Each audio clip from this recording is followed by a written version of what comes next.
Welcome to Burlap Teachers. Enjoy the video. You start with essentials. You need an admin account and a verified backup. Once done, open disk management immediately. You will locate Volume 2 by drive letter or label and confirm its size and whether system files live there.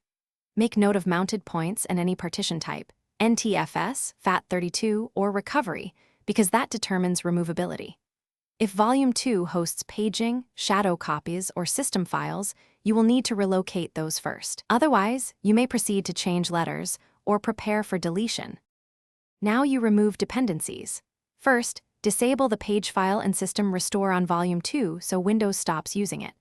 Once disabled, make sure no apps hold files open, check Resource Monitor for handles and close those processes, or sign out users. Next, change or remove the drive letter in disk management. This helps unmount the volume.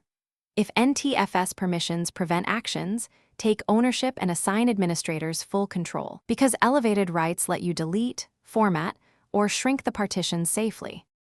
To finish, right-click Volume 2 in Disk Management and choose Delete Volume. Understand this erases data, so confirm you backed up. If delete is grayed out, open an elevated command prompt and run diskpart. List disk, select disk hash, list partition, select partition hash, then delete partition override. Once deleted, optionally extend adjacent partitions or create a new volume.